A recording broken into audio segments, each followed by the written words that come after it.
Hi, my name is Jaime Hernandez. Today I would like to speak to my guests, my family members, about workplace discrimination. I would like to inform of 3 ways that this discrimination takes place at work, and I'd like to inform about the signs that you need to look out for if you're being discriminated against, and I would like to inform about the steps that people can take when you are discriminated against. Workplace discrimination. Even though there is laws against discrimination, it still takes place. It is sad, but it's true. We all need to be alert for certain signs, and I will talk a little bit about that further on. As a Hispanic in the workplace, I haven't been discriminated against directly, but I have seen signs of discrimination, and I've seen places where the bosses are completely Anglo-American and the workers are completely Mexican, so that kind of made me uncomfortable, and it's kind of hard to communicate with your bosses and management when you see that taking place. I'm going to speak about 3 categories about discrimination in the workplace. Age discrimination is going to be one of them, weight discrimination is another, and race discrimination is another. I would like to start with age discrimination. Age discrimination, even though sometimes overlooked, it does take place. It can start as early as 40 years of age. Some people might think it takes place only when you're a senior citizen, but surprisingly, that's a fact. According to Donna Bauman in the article, The 9 Signs of Discrimination, companies sometimes think the elderly will retire anyways or soon, so they don't need the jobs. And that's not right, because they do need the jobs, they do need the income, and people need to look out for those kind of signs.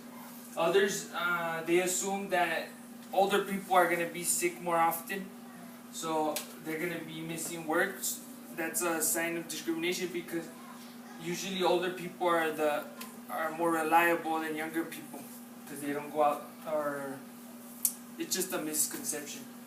Comparisons to, you gotta look out for these signs. Comparisons to younger people, younger coworker or a person that your boss or manager is comparing you to, or they suggest you retirement, or comments like that about retirement, or people insinuate that you need to be looking a little bit younger. That's a sign of discrimination, so look out for that.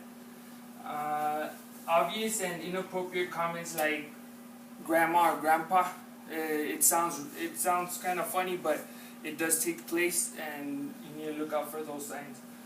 More and more younger people being hired, that's an obvious sign, because you're looking like the older one in the office. And simply harassing comments or treatment to force you to quit, or being overlooked for promotions. Sometimes older people are looked over for promotion just because of their age. People think they're losing, but in fact, most of the times they're more qualified than the younger people. The next subject I would like to talk about is weight discrimination. Also overlooked.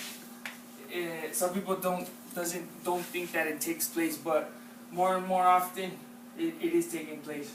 It's a sensitive topic, because either you know somebody nowadays or yourself can be overweight, but it's better to talk about it than not. According to Dan Codrain, article's boss says you're too fat.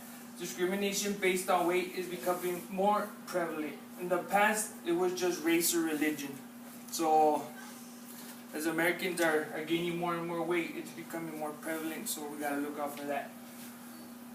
Something not helping what I just mentioned is men and women are gaining more and more weight. The signs to look out for are being assigned less desirable jobs, so they put you somewhere where you might not want to be. Outright harassment.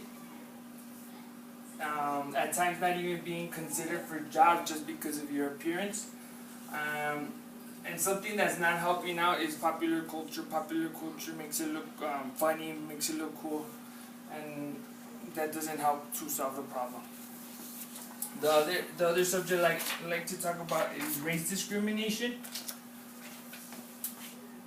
In Nora Carver's words, though, there have been many legal measures put in place to prevent racial discrimination. The law cannot change the way people think. And that's true because it's even though people go to jail and people know what's happening, it just keeps happening without nothing happening.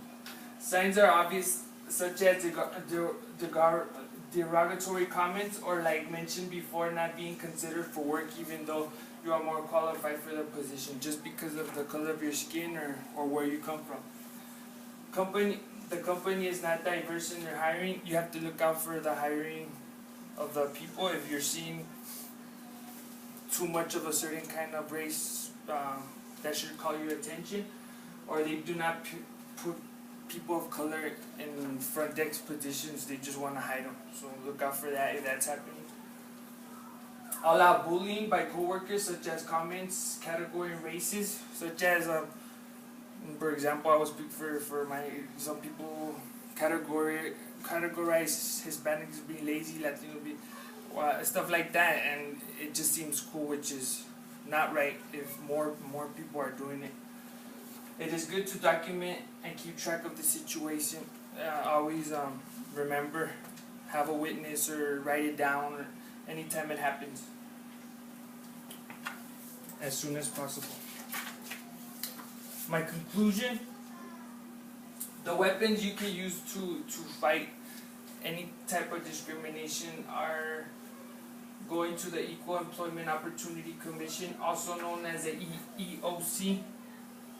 They will arm you with the arms to tell you need to have evidence. What kind of evidence?